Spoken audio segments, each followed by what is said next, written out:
A pleasant good morning. Time for Mike's Morning Musings for this Thursday, February 12th, 2026. Do yourself a favor.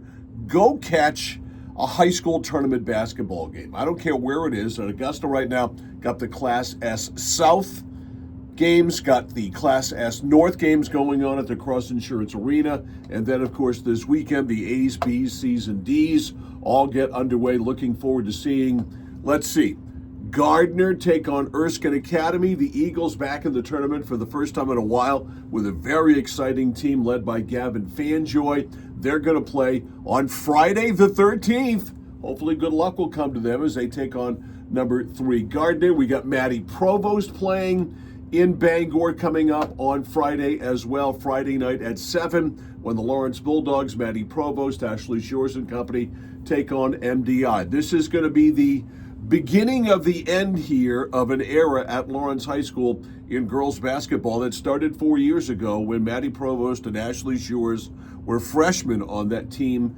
that won it all. We kind of expected them to win another one. They didn't, and I think last year was the year we thought it would probably happen, or maybe 2 years ago. Hasn't happened. Now they're the 3 seed, but they're really not thought of as a favorite. I think Gardner certainly has to be a favorite, and Gardner's going to take on that pesky Coney team that knocked off Erskine Academy in the prelim game that we had on The Score the other night. By the way, you can see that right now at YouTube, The Score's YouTube channel at Central Maine Sports. So a lot of high school basketball going on. Go catch a game this weekend. In the case of Maddie Provost, I might head to Bangor just to see her play this weekend and the next week or so. Obviously, we are out of the broadcasting of these games because the live stream, the video of these games now being taken over by some other broadcast entities. Let's talk about Joe Robinson, the head hockey coach of the Portland Beacons hockey team. That's the co-op team that played Old Town Orono last Saturday night. Well, partly anyway. They played them for about 10 minutes, and then Joe Robinson pulled his team off the ice in the first period because of safety concerns, he said, for both teams. Now, hadn't heard much from Joe Robinson until a story by Larry Mahoney of the Bangor Daily News about this whole thing. And Robinson actually talked to Larry Mahoney. He said, I saw something early on in the first period that I had never seen before, and I realized there were some player safety issues for both teams. Okay. Robinson pulled his team off the ice after one of his players was assessed a 2-minute minor penalty for interference, and the Beacons were also assessed a bench minor for protesting the call. He said the bench minor was assessed to one of his assistants, not him. Quote, I have never done anything like that before.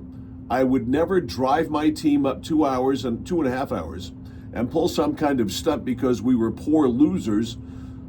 This was 10 minutes into the first period. It was 2-1 in favor of OTO or something like that. I saw that if the game had continued, somebody might have gotten hurt, and I didn't want that.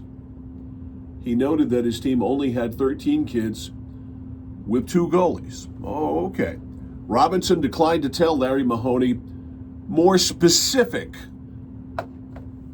context about the safety concerns. He said he wasn't at liberty to say when pressed for why isn't he at liberty to say? He was at liberty to say what he said up until that point. He went on to say what he apparently was at liberty to say was, as a head coach, your number one priority is the health and safety of your players. Sometimes, as the adult in the room, you have to make tough choices. A hockey game is not worth somebody getting hurt. I can't turn a blind eye to something I'm not comfortable with.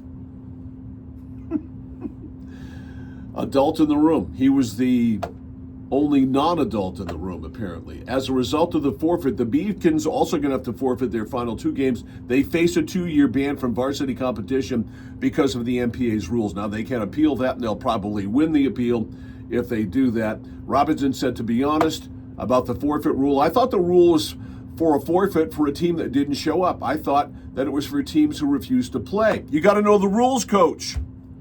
All right? Robinson said he'd do it again. So yeah, coach, dig the hole deeper. That's what you should do here.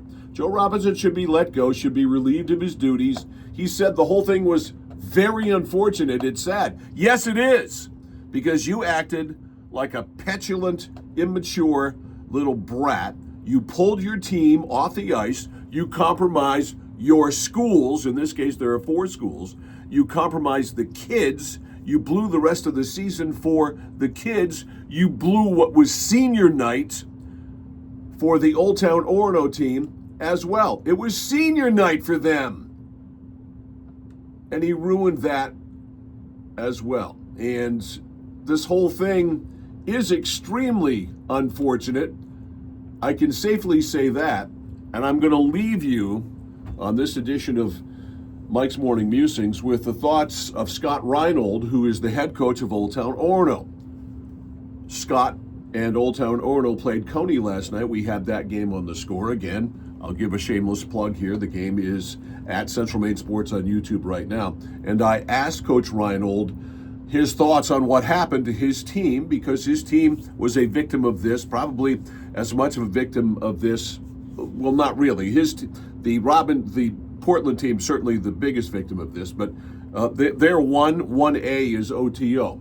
Here's what Scott Reinold said, quote, "My thoughts on the forfeit by Portland were shock, disbelief, and frustration. There was nothing in my mind that would indicate the coach was planning to pull his team until it happened.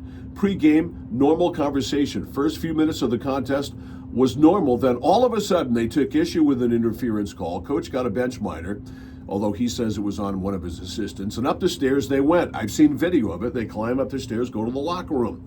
Both teams were struggling this year, and we just had a 1-goal game down there a week ago that ended in a loss for us in overtime. All of my kids were excited to compete and earn their first win of the season. Our senior night to celebrate our only senior, and because of the cowardly actions of a grown man." These are Coach Reinold's words, not mine, although I back them up. "Supposed to be the role model to these young men, it was ruined.